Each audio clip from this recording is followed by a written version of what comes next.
Recording. Okay.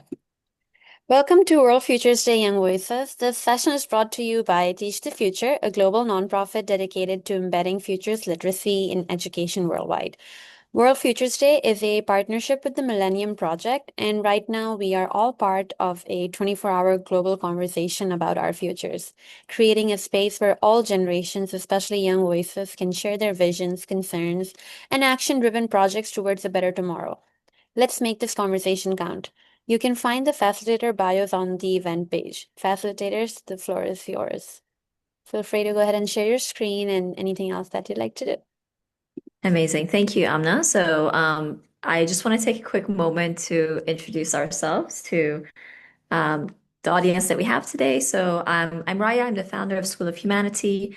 We are an award-winning online school. We're a unique online school. We learn by doing. Instead of exams, we have project-based learning experiences. And because we learn by doing and solving real-world problems, we end up with students tackling all kinds of problems locally, globally. And one of the trends that I've seen over the last year is looking at things from a political lens and exploring the future of our governments and the future of societies and policy and so on. And so I'm really excited about this topic today. Full disclaimer, a couple of us are in places with awkward time zones. I know, Victoria, it's 1 a.m. for you. Philippe, it's getting late for you as well. So just heads up. Another second disclaimer, I'm Iranian living in the UAE, so I haven't slept for 2 days and also dealing with the energy levels of that. So bear with me. But this makes the topic very timely. So the questions that we're going to explore today are what happens to democracy when attention becomes the currency and algorithms become gatekeepers. So we're going to explore how new media ecosystems are reshaping civic engagements, how they're, as we'll see through Alia's presentation, amplifying countercultures, and at times actually strengthening autocratic states and autocratic controls. So the format of the session is going to be a 15-minute presentation from Alia, and then we'll have a panel discussion with our panelists, Philipe, Hamza, and Wiktoria. And then we'd love to have a discussion with everyone here as well. And we're a small group, so we can keep it as interactive as possible. So without further ado, I'm going to introduce Alia, who's one of our class of 2026 learners. Alia has done some really amazing extended projects over grade 11 and 12. And today she'll be presenting her research on how new media can polarize groups and erode trust, which limits the formation of collective action and countercultural identity. So without further ado, Alia, we'd love to hear from you. Hello. I'll just get my screen up. Um, One moment. My computer's a bit old, so it takes a moment to load, but have you guys all got that? Brilliant. Yes, we can see it. Okay, so today I am talking about my project, New Media and Counterculture, and the impact on democratic participation. So I know Raya just introduced me there, but I'm gonna give a little bit of context to myself. I'm Alia Berry. I am a student at School of Humanity, and this is my year-long project. Why I decided to do this project is because I grew up in an alternative community, what some people may even call a hippie community. We had compost toilets and we lived off grid, and everyone had very strong philosophies. And I always found it quite interesting growing up somewhere like that, that there was a negative perception of hippies and other countercultural people in a lot of media, and I found that fascinating. I was like, well, how did these people who were looking for peace end up having such a negative stereotype?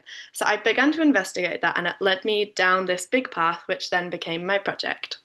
And today I'm going to talk about this with you. First, I'm just gonna run you through what we're going, so that all of this information that I share kind of fits into a bit of a framework. I'm going to talk about counterculture and what it is, and then how this supports democratic processes, and then look at how throughout history these countercultures have quite often been repressed, and how that happens in traditional social control, and then what new media has changed and how those kind of mechanisms have changed with new media, and then leading back to how this impacts democracy. Um, 1 second, yeah. Okay, so counterculture. What is it? Well, countercultures emerge when there is a deep dissatisfaction with society. And this dissatisfaction goes beyond politics and institutions, but rejects some of the very core values and assumptions of a society. An example of this would be the hippies. This image here on this screen is an image of a protest where they were standing up against the US involvement in the Vietnam War. The hippies rejected war and they rejected decisions made by their state while experimenting with alternative lifestyles and fashion and philosophy.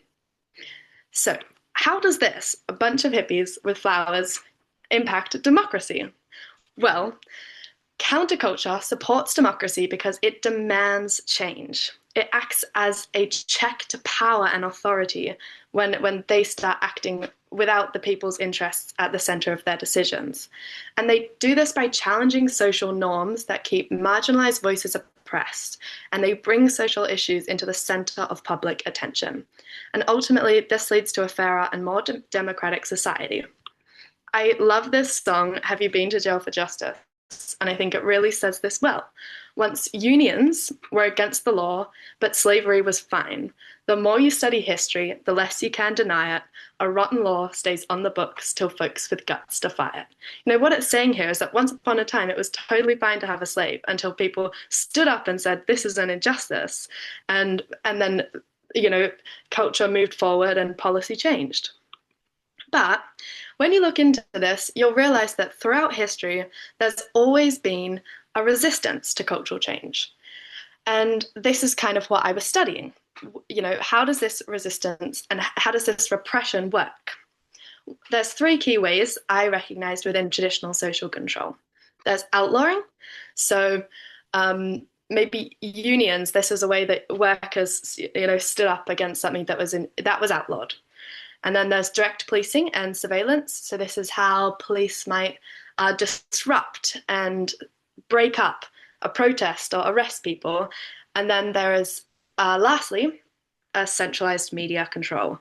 So this is how the image of the hippies or the punks is only one side of this viewpoint is shown, which can lead to them being alienated or dehumanized. Now I'm getting into the main thing we're here to talk about. How has new media changed this? Well, just to define new media is interactive news feeds. So things like search engines, social media, websites, they're interactive media. So while traditional methods of social control are still used today to limit the influence and legacy of countercultures, the introduction of new media has changed how this happens. Social control went from being reactive, so the counterculture would emerge, and then the social control would happen, to now it being preemptive and constant. So how did this happen? Let's get into some key mechanisms. The first thing I want to describe is personalization. I think this is very foundational to understanding how new media works. So algorithms collect data from your interests, your likes, your cookies that you accept when you go onto websites, and all of this data is used to personalize your feed so that what you're shown is something that you'll agree with and want to engage with. Now, I'm going to give an example of this. So two women, both left-leaning from the East Coast of the United States, they Google the same thing. They Google BP, the oil company. And one woman is shown a news report. All of her news reports are about this big oil spill off the Gulf of Mexico. And while the other's search results didn't mention it at all. And this begins to raise questions about the consequences of personalization. One of those consequences is filter bubbles. So filter bubbles is a term described to describe how algorithms hide content in which you might disagree with to keep users engaged. But the impact this has is that it influences people's perceptions of reality. If we all have a different newsfeed, we all have a different understanding of what's going on in the world. And this lack of balanced feed, or this balanced news online, can lead to polarization. Now, going back to that example I just gave, if the left-leaning woman who didn't get any news about the oil spill, well, she might have wanted to know about this. She may have wanted to be involved in direct action, like protests, in climate protests, or to sign a petition. But because she didn't know, she could not get involved in those countercultural activities. Now, other than personalization, this is another thing that can affect your news. Broadly, this is known as content filtering. This is where platforms have the right to delete, block, or limit content. So something won't be shown. And while this can be used in really important ways, such as blocking harmful content, it can also be used in unethical ways, such as blocking content that questions authority or social norms, foundational pillars of counterculture. For example, in the Occupy Wall Street demonstrations, the hashtag Occupy Wall Street was spread all over Twitter, and unlike when other hashtags got really famous, this one didn't start to trend. And this raised a lot of questions about how this can be used to weaken counterculture, this blocking of content. And now, one of the last things I want to get into, I know this is a lot of information, but I hope you're still following me, but disinformation is when users intentionally spread news they know to be fake, usually for harmful or political means. Now, bots play a very important role in this because they are basically online robots that are acting like social media users, and they are programmed to occupy a polarized stance on a subject and spread fake news. And what this does is it can manipulate the center of public opinion. If one side of the argument is spammed by bots, it increases how much this appears on people's feeds.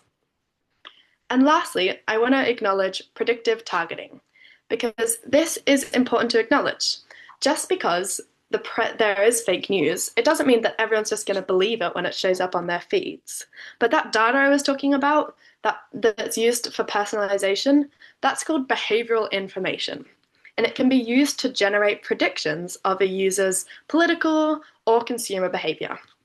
And those who have access to this data can use it to deliver personalized disinformation campaigns. So this would be personalized fake news that can target people who are more susceptible to believing and spreading that news. Bringing it back again to that example of the two women. Maybe that woman that didn't get any news on the oil spill instead got a fake news article saying that the oil spill never happened. And this is how two women, both left-leaning friends, could end up with totally different viewpoints about what's going on. Now, understanding the impact and the key takeaways. The key change with the introduction of new media in social control is the automation and consistency of propaganda. This uncertainty of information poses a threat to counterculture formation.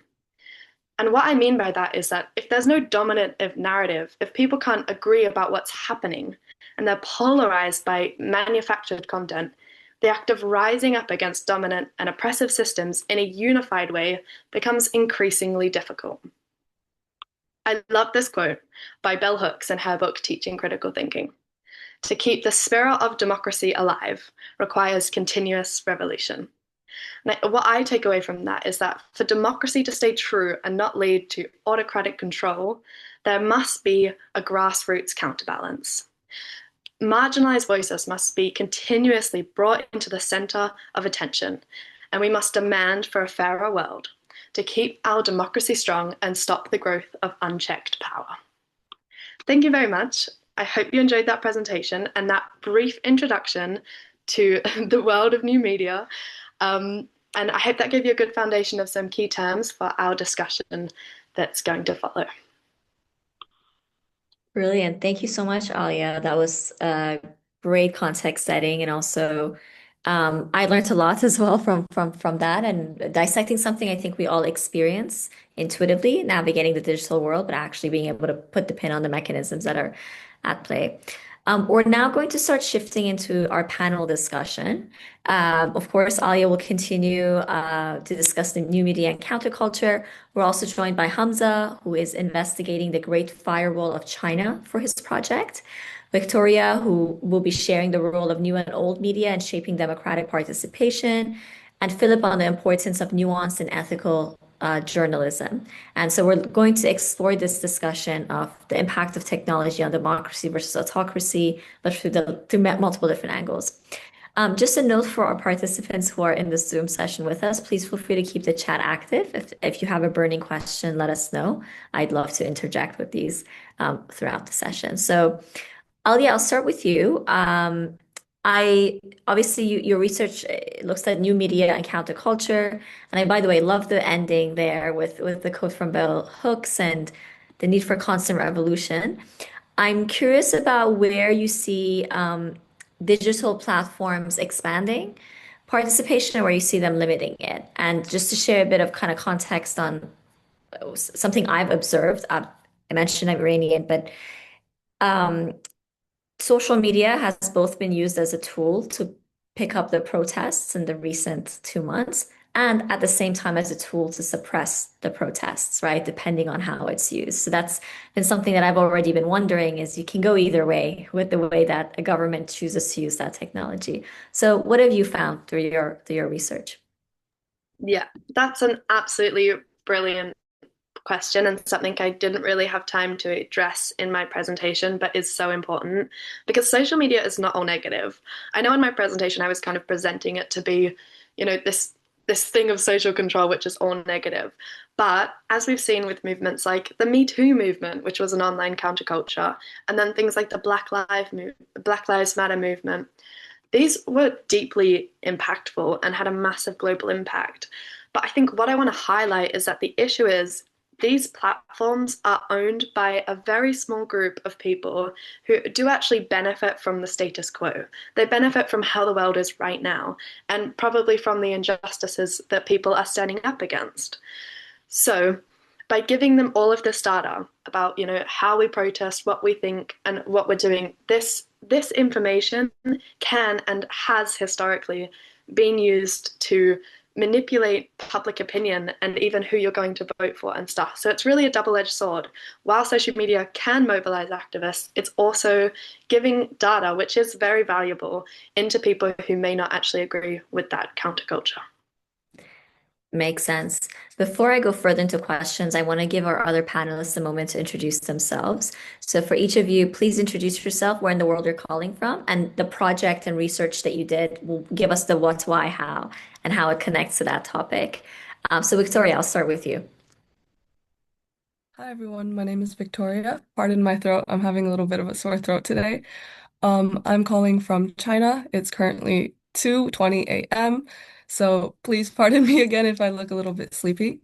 How I connect to this is in my first term, which was my last term, I filmed a interview style documentary with a few of my foreigner neighbors here, and to better understand how they trust the news in their countries, also living abroad as a foreigner. And I wanted to better understand accountability in major news outlets in both the old and new.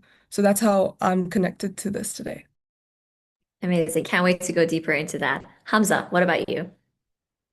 Yeah. Hey, so first of all, thank you for having me. And I'm Afghan, but I'm based in the US at the moment. And for my project, I worked on a dissertation titled The Role of Digital Authority in Social Freedom.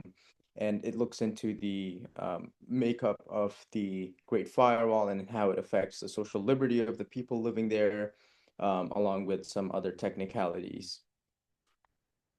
Amazing. Again, can't wait to go deeper into that as well. Philip, what about you? Hi. So yeah, my name is Philippe. I'm currently in the United Arab Emirates, but I was born in Chile and grew up most of my life in Germany. As for my project, I'll be here talking about the what was it? Sorry, wait. What just happened? I'm sorry. This is No worries. Yeah, what project did you work on that connects you, or what challenge that you worked on that connects you to the theme? Yeah. So last term, I worked on a project about ethical journalism.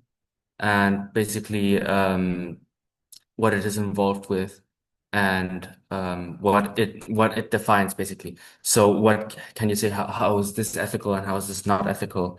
And basically just analyzing how it really functions. Absolutely.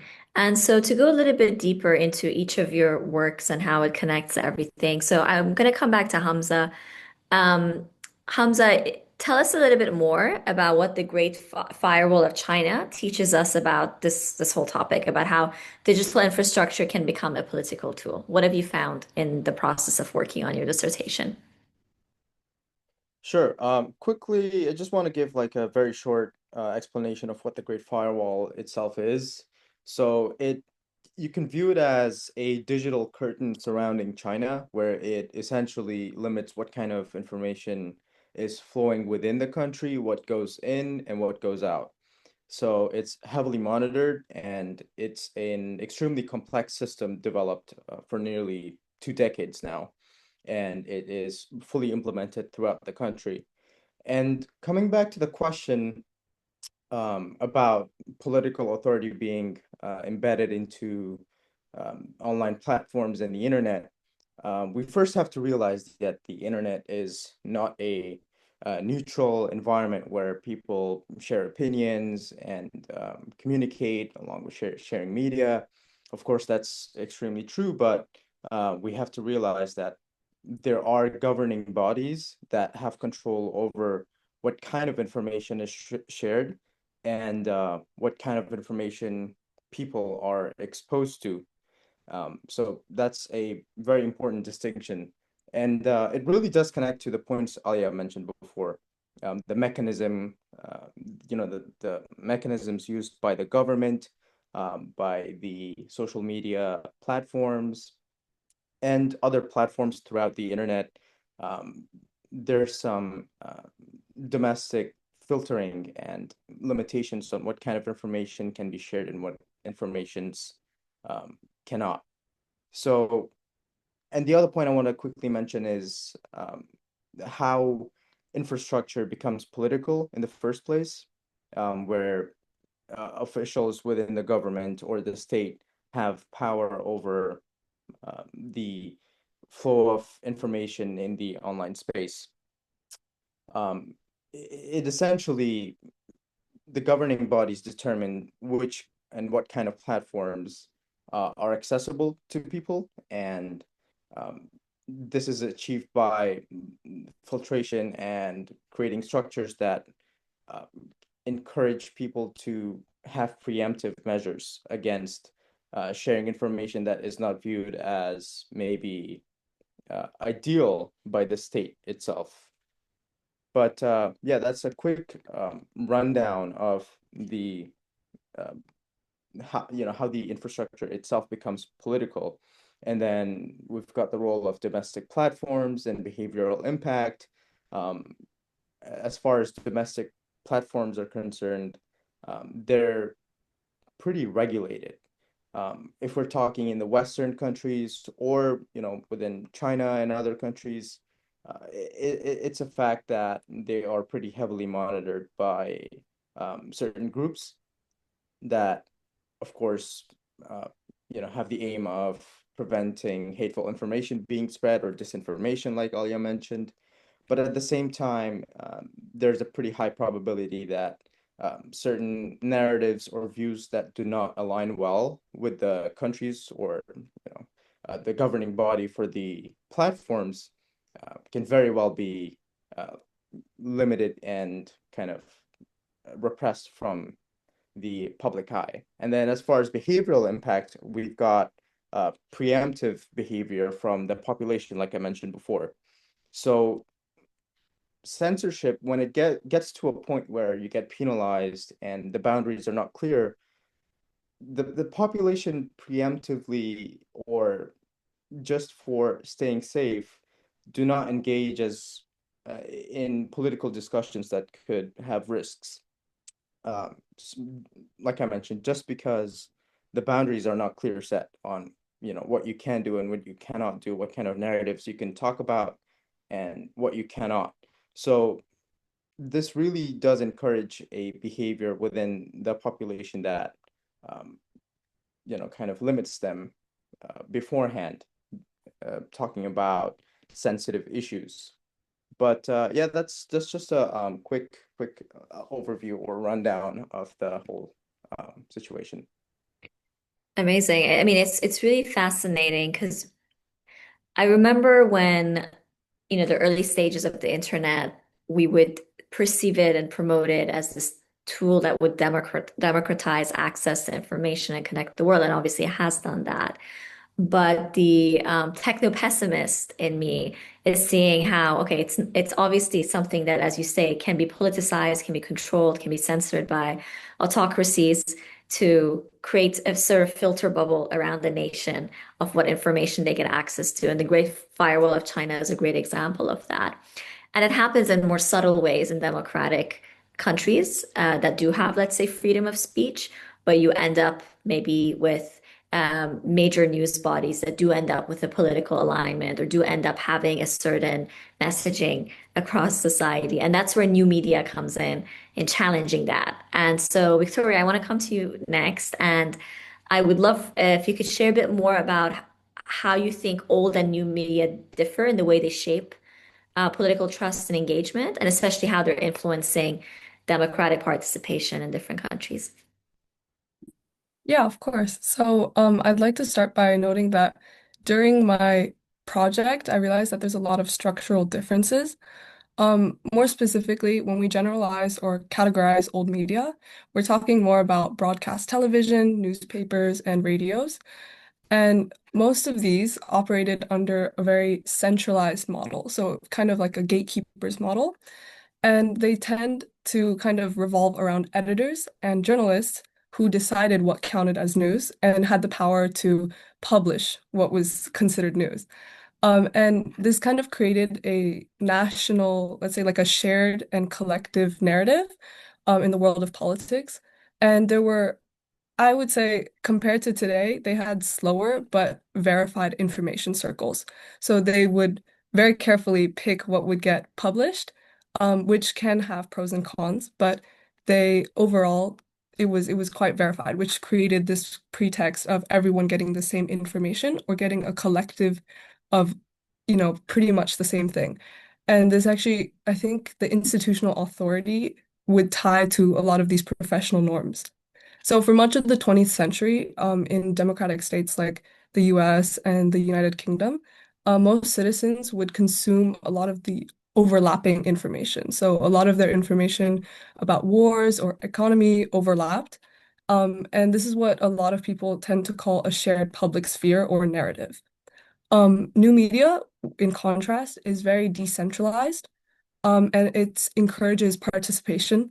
So you have a lot of sharing your own, opinions online on social media, which has actually helped, like Alia mentioned, it has helped a lot of movements and has increased participation by a lot. And it uses a lot of algorithmic personalization, which again, it's a really gray area. It really depends on how you want to see it. But I think in this case, it can be used for good. I think that we tend to look at it and say, yeah, that might not be a really good thing. But if we use it the right way with the correct regulations, it really can be. And I think that's the whole point of having discussions like this, so we can lead towards that.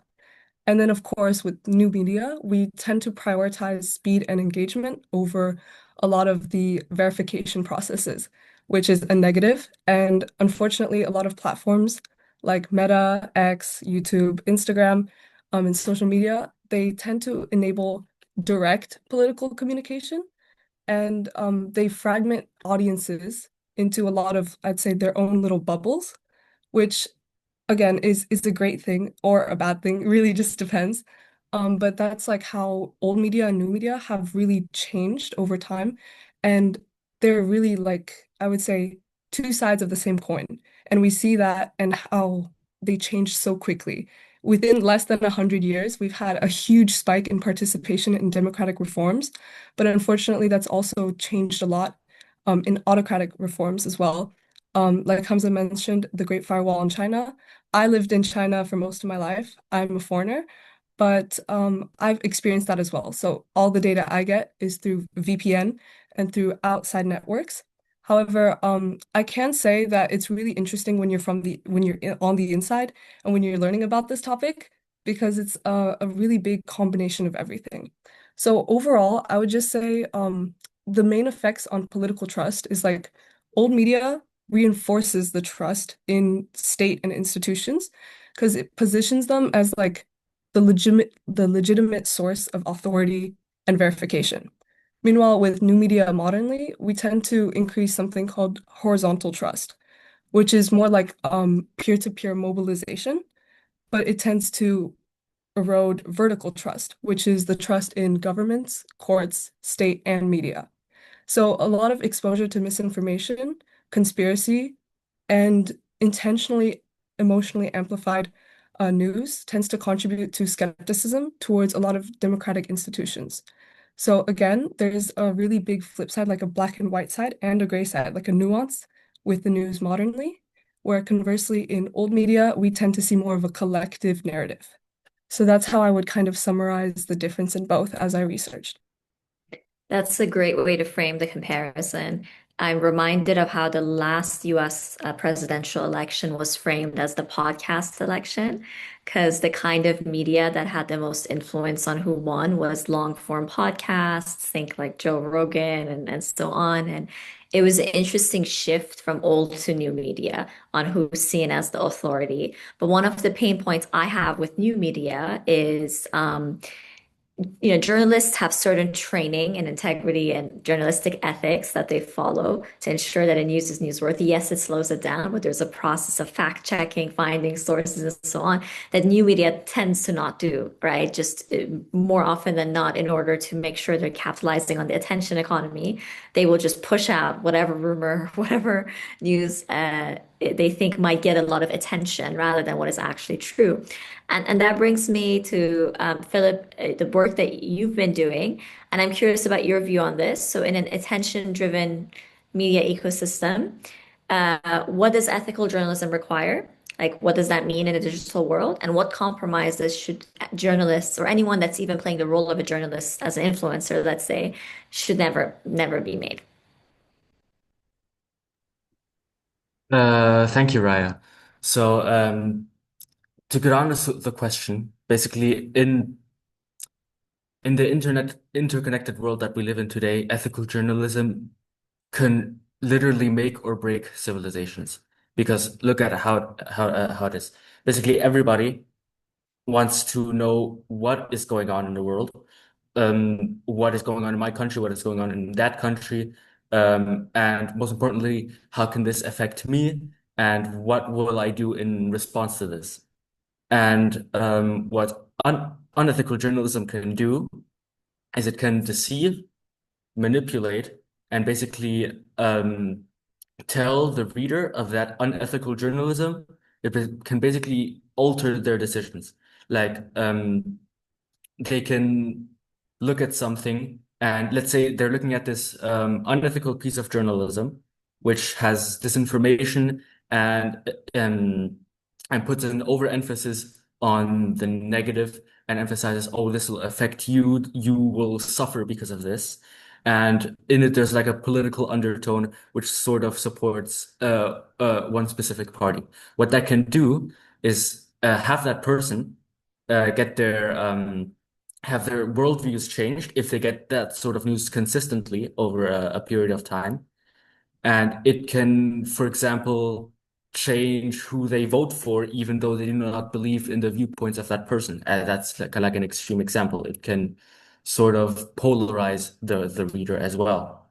So so realistically, what does a modern world with ethical journalism require? First of all, this is probably the most obvious answer which I could give you is truth over misinformation. This is the number one thing what anyone would give you in as an answer to these sorts of things. Of course, misinformation should never be accepted. Um, People should be held accountable for spreading misinformation intentionally, not necessarily by the government, because I don't believe that obsessive government intervention in the news sector necessarily does it that it brings a lot of positives, but like social punishment, like social accountability, that they lose their social status or that people no longer trust in that source, for basically responsibility. Be responsible for your research, be responsible where you get your sources from. So that brings me to my second point, which is transparency. Basically, transparency, like where do you get your sources from, of course. Like, for example, you could say, oh, today, like this crazy things just happened, and your source is just some guy on the street who's really unreliable. That's, of course, not going to bring you anywhere.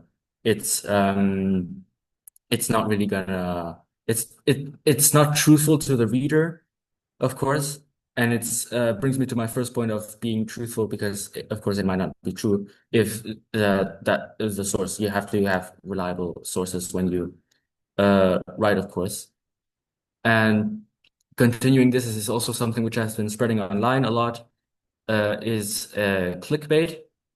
Of course, we've all heard of clickbait. You see these titles of these news articles like epic explosion at blah blah blah place, and you're like, oh my God, what is this?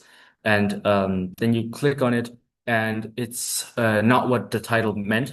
That's not what the title meant, and you feel deceived.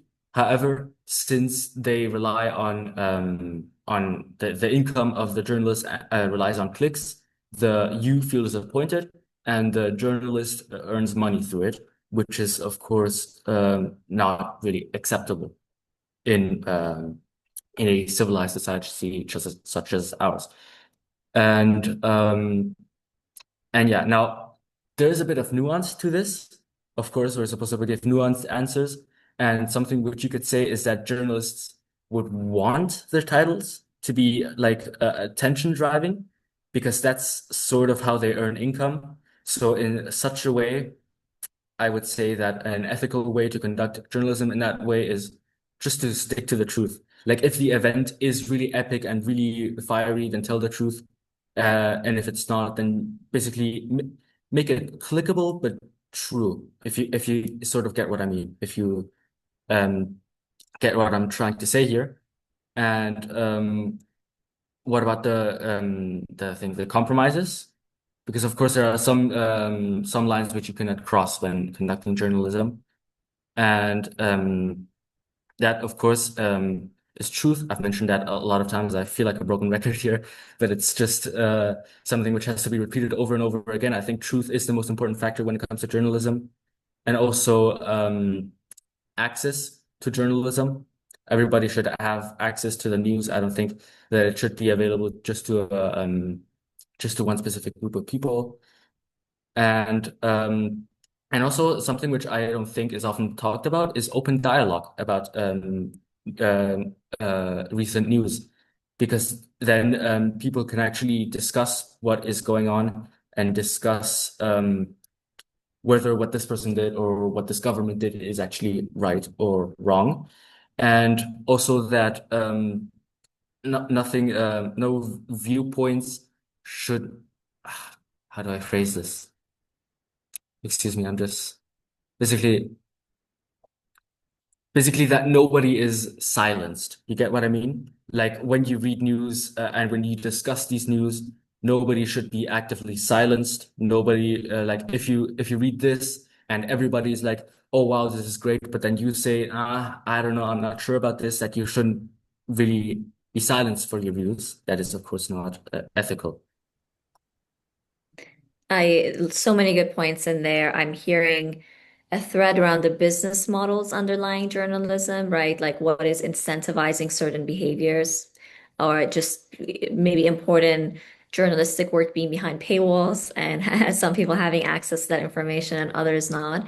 And yeah, another important point I'm hearing is just the diversity of voices and being able to have that dialogue with differing viewpoints, just so hard in today's world. So, and yeah, I think we can have a whole session on truth at some point, maybe next year, because it opens up a question of how we decide what is true and why we disagree so much on what is true, especially in the digital media. But I'm going to shift now to a few questions for everyone. And again, to our participants, if you have any burning questions or comments, please feel free to use the chat or raise your hand. We'd love to make this as interactive as possible. One question I have for anyone who wants to tackle it is around power. So if I zoom out, there's obviously a system that we're discussing here. There is the governments, the platforms, the technology platforms, the users or citizens interacting with these platforms, and we're trying to explore how all of these impacts different government systems, whether it's democracies, autocracies. And so I'm curious who you guys think holds the power. Is it the technology companies like Meta? Is it the governments that get to set the regulations? And is that answer to that difference in a democracy versus an autocracy? So just curious for any thoughts here. Yeah, Philip, let's get us started with this. Yeah, so when it comes to this question, when I did my research, I came really to the opinion that the power in this area isn't necessarily um, concentrated in one area. It kind of depends on democracies and autocracies, and so I'll get to that later. But that I think that power in the digital space is fragmented, but what would this asymmetrical, if you get what I mean. So basically, de facto wise, platforms technically hold the power because they can look at what's being posted, they can change the algorithm, they can ban certain people who spread viewpoints that they do not agree with the platform, of course. And and in a democratic society, in a free democratic society, I would argue that platforms usually hold the most power, especially platforms which are used by a lot of people, because we'll get to the users later. However, in authoritarian governments, the government holds the most power because basically like the government is there like the puppet master over the platform. Because in a democracy, the the government overlooks the platform and sees all that's going on. It doesn't if like in a free society, it has its hands off, while on an authoritarian, they kind of control it. It's like an arm of the government. It's another part of it. And getting to the users in both autocratic and democratic societies, they do hold exit and speech power. Because what's also important, what these platforms have to consider is that they only hold power if users are actively using them. You know, like if nobody is using a platform, then what power does that platform really have? You know, that kind of happened to a lot of old platforms which you imagine nowadays of way back in the day, like MySpace, for example, like who uses MySpace nowadays? Like MySpace could like implement this radical new thing which controls all its users, but it's not going to change anything if nobody uses it in the first place. I think that's a really, really important perspective because as users, we often feel quite helpless. But knowing that our use of the platform gives it power is a really important reminder. Alia, what do you think? Yeah, I absolutely agree with everything that was said there. This is just something I want to add on before I fully answer this question, but it is so tricky because, yes, users do have the ability to remove themselves from using that platform, which I think is very cool and countercultural. But I think what is so interesting is that social media is quite addictive. So there is a power there that these platforms are actually like hijacking our dopamine system, which also makes it harder, I guess, to exit. And that is a form of power. But I would also say that I think that both within autocracy and democracy, platforms hold the power as they own large amount of data, and data holds a lot of value. And this is like the people who own these platforms. It's a very small amount of people. Like Instagram and Facebook are the same person, as I'm sure you guys know. And I think even though I live in a democracy, I feel as if there is an autocracy. There is centralized power amongst these people. So I would say that within both systems, platforms really do hold a lot of power, and they are not elected to hold that power. Like they, you, so that's why I would say they're kind of an autocracy, if that makes sense. But yeah. That's again really interesting perspective. So I guess the answer is Mark Zuckerberg into this question. Victoria, Hamza, anything to add here before we move on to the next question?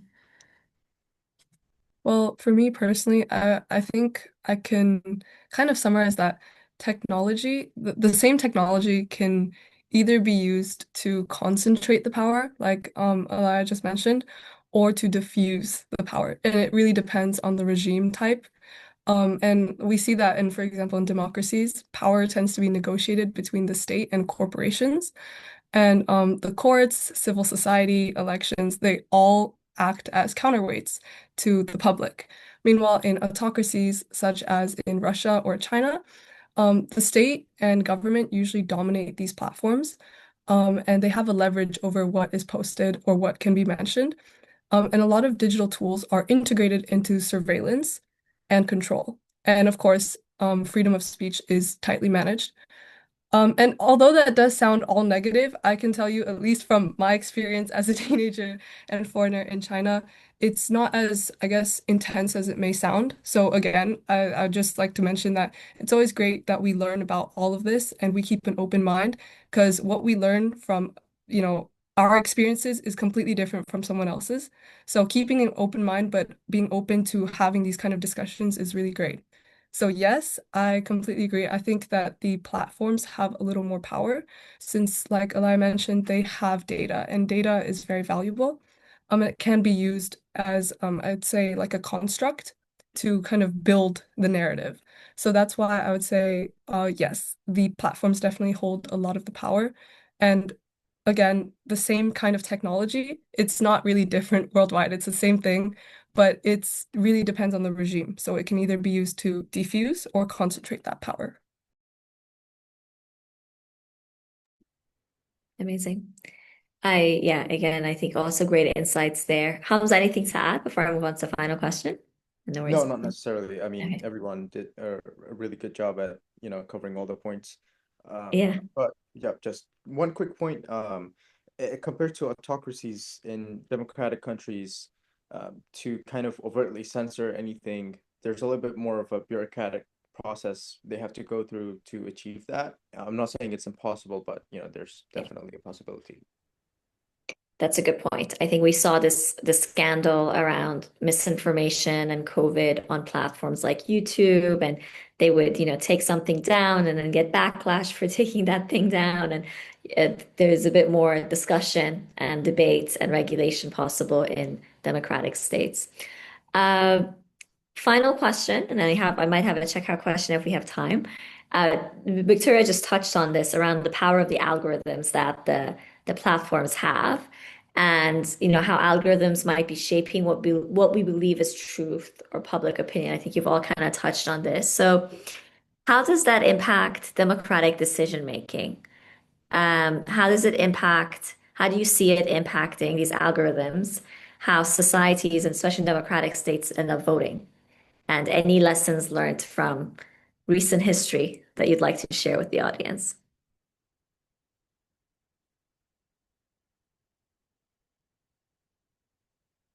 Hamza, go for it.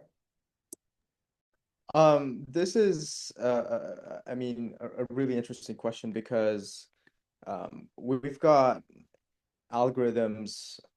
I mean, they're technically at their peak in social media platforms, and they're not just limited to those platforms. We've got news outlets and everything, which have built-in, biases or sides that they take. But as far as algorithms in social media, we've got, the feed is meticulously formulated in a way that aligns with the ideologies that you want to hear from, and it kind of censors out the opposing side or shows you information that is not true or perhaps kind of support some of the points you were making previously. But yeah, it's a really interesting situation. I'm not sure if this is factual or not, but there was an article a while back that kind of went over Instagram with a feature that they had relating to algorithms. Um, we know that quite obviously the feed is what you like. It's created of things that you go through. But then the comment section was pretty interesting because the way Instagram works with comments is the most liked or most popular comment is at the top of the page. When you open that section for the comments, it differed for people um, with comments that typically aligned with the kind of content they were viewing or the sides that they were taking. For example, if someone said that, goldfish are the most beautiful sea creatures, they could see a comment that was popular from that angle, while, another comment that could say that octopuses are, they take the throne, they might see a comment that is aligned with that view. I'm not sure how factual this is, but this was a pretty interesting observation, regardless. Yeah, that makes so much sense because I love reading the comment section, and now I think I'm just hijacked by the algorithm. And they are just showing me the comments that they know I'm going to love. Alia, anything to add from your side?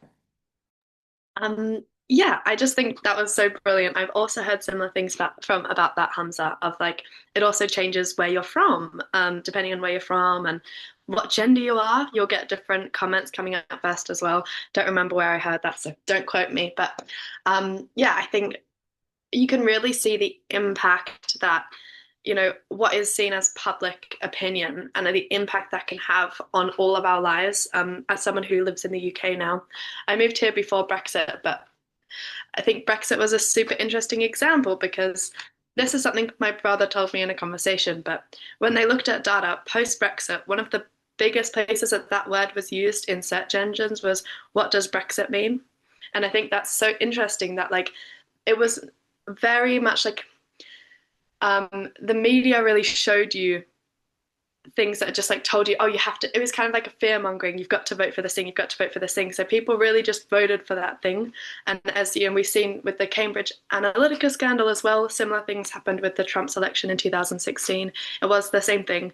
Like data is being hijacked to what I touched on in my presentation, predictive targeting. So it will be able to, what you get anxious about, your grocery prices or whatever that is, the things that they know through your behavioral information makes you anxious. They can target this information so that to push you to make that vote.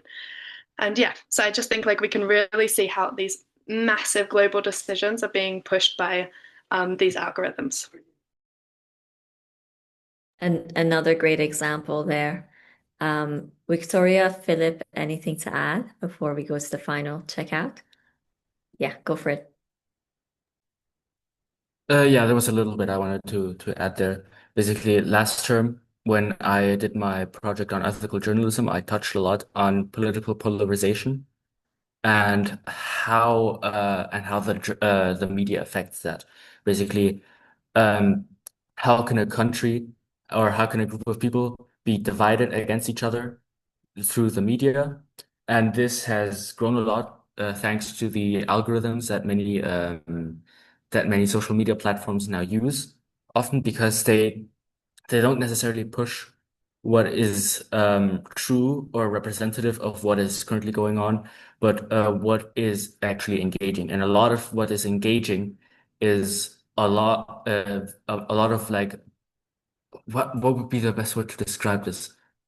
Like enraging, for the lack of a better word, like enraging content or like people posting radical ideas which are either radically left or radically right, and what then it can cause if people are desensitized to that. After, number one, they get desensitized after seeing it over and over again. These extremists see posting, and people, moderate politically speaking people, they see this over and over again, and people see this and they say, huh, the majority of people actually believe this way, and this creates false majorities, sorry, where people think that the majority believe in something which they actually don't.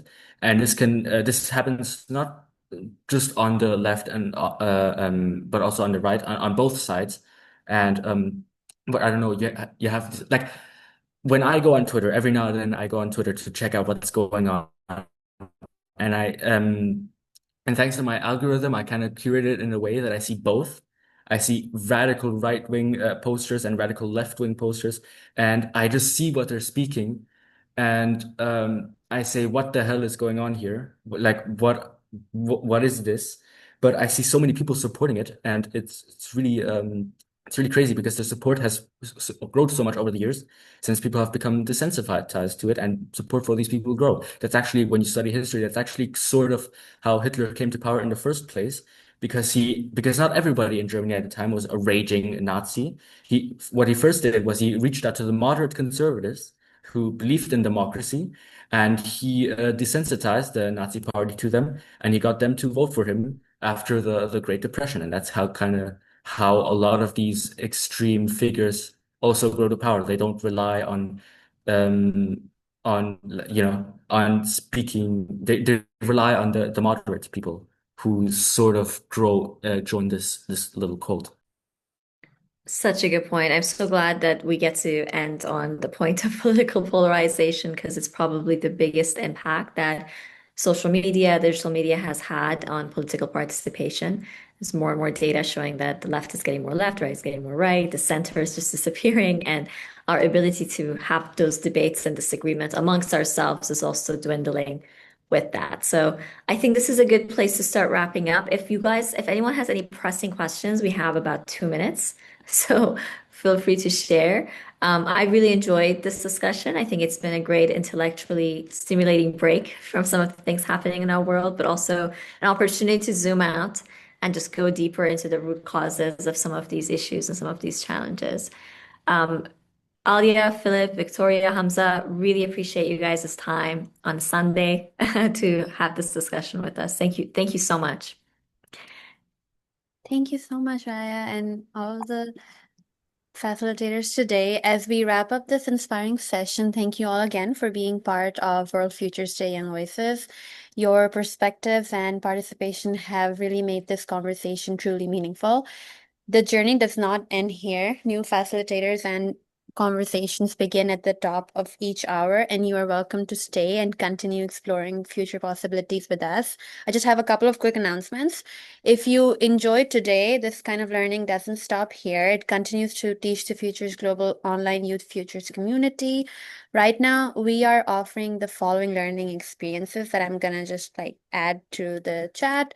And as part of World Futures Day, we're also offering a special discount code for FutureWise Institute, which is an offering that is available. So if you'd like to learn more about it, feel free to check the chat. I'm going to add it to the chat soon. But yeah, thank you again, everybody. If you'd like to get a badge of participation for being here today, please fill out the form in the chat.